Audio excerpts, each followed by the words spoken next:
बिस्मिल्लाहिर्रहमानिर्रहीम। अस्सलाम वालेकुम नाज़रीन, आप यूट्यूब चैनल देख रहे हैं। मैं इमरान खान हूँ। अब तक की जो तफसीलात हैं, सबसे पहले तो इमरान खान साहब के हवाले से, क्योंकि सबकी इस बारे में तशवीश है और सारे लोग जानना चाहते हैं कि इमरान खान साहब की सेहत के बारे में मामलात कहाँ तक पहुँचे हैं।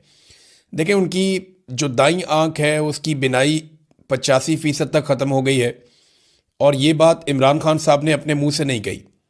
हुआ ये था कि इमरान खान साहब की बिनाई बिल्कुल ख़त्म हो गई थी, और उसके बाद वो बार बार शिकायत करते रहे। आहिस्ता आहिस्ता उनकी आंख ख़त्म होती रही, वो बताते रहे, और फिर उन्होंने एक दिन बताया कि मेरी आंख बिल्कुल ख़त्म हो गई है। जब उन्होंने ये बताया तो जनवरी के पहले हफ्ते में इसके ऊपर पहली मरतबा नोटिस लिया गया, और फिर 19 जनवरी तक का टाइम ज़ाया किया गया मशीनें मंगवाने में। फिर जब टेस्ट हुए तो पता चला कि इमरान खान साहब की आंख तो वाकई बिल्कुल ही ख़त्म हो गई है।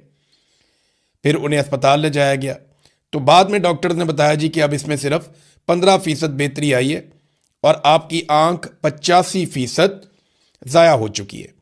ये इमरान खान साहब ने वो बात बताई जो डॉक्टर्स ने उनको बताई है, और अब तक हमारे पास यही मालूमात हैं। और 15% विजन कोई विजन नहीं होता। जो इस वक्त उनके इलाज की सूरत हाल है, देखें, इमरान खान इनकलाब भी ले आएंगे, इमरान खान इस मुल्क में एस्टेब्लिशमेंट को शिकस्त भी दे देंगे, ये जर्नैल अपनी बैरकों में वापस भी जाएंगे।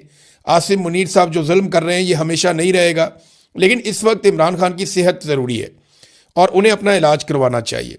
हुकूमत ने इमरान खान के डॉक्टरों के बगैर, देखें, एक तरफ इमरान खान साहब के डॉक्टर जो हैं वो डॉक्टर आसिम और डॉक्टर फैसल, वो बार बार अपना पैगाम रिकॉर्ड करवा रहे हैं।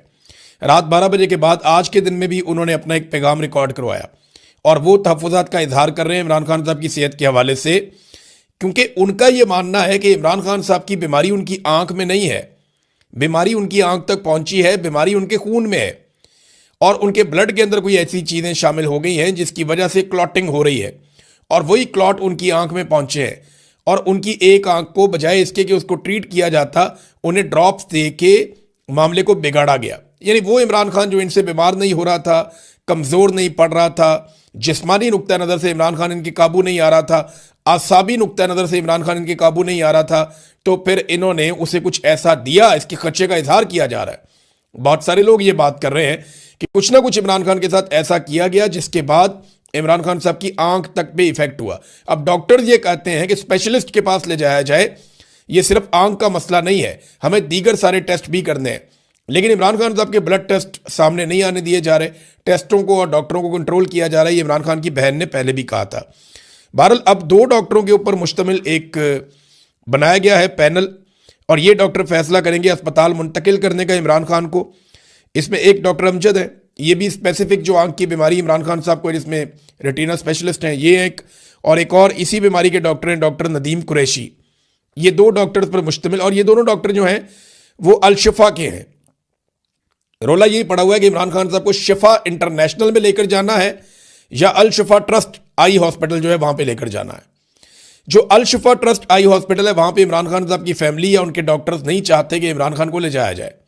वो एक रिटायर्ड जर्नैल वहां पे प्रेसिडेंट है, और यहां पे इमरान खान साहब को ले जाना चाहते हैं हुकूमत के लोग, और यहीं के 2 डॉक्टर्स पर मुश्तमिल एक पैनल इन्होंने बनाया है।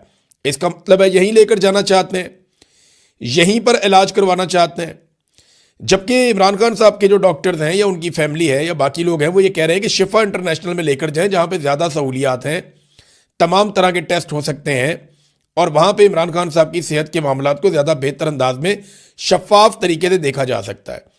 अब इस वक्त इमरान खान साहब की फैमिली को और डॉक्टर्स को उनसे दूर रखा जा रहा है, और उनसे बिल्कुल राय नहीं ली जा रही, उनसे बिल्कुल कॉन्सेंट नहीं किया जा रहा। ये एक दबाव तो इनके ऊपर है कि इमरान खान का इलाज करवाना है, इलाज तो ये करवाएंगे, लेकिन जिस तरह का इलाज उनका होना चाहिए उस इलाज की तरफ ये नहीं बढ़ रहे, और बातें बीच में की जा रही हैं डील की। देखिए, अगर डील हो रही होती ना तो इमरान खान की कम से कम अहलिया इस वक्त अपने घर में होती।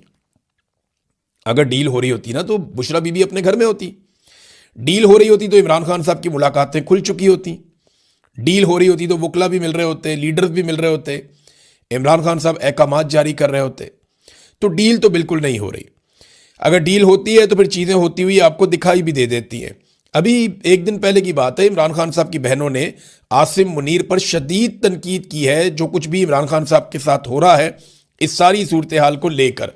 तो फिर ये डील वाली बातें जो ना ये हवा में, इनके अंदर कोई हकीकत नहीं है। इधर मीडिया की DSNG जो है वो कुछ लगी हुई हैं अल शिफा ट्रस्ट हॉस्पिटल के अंदर,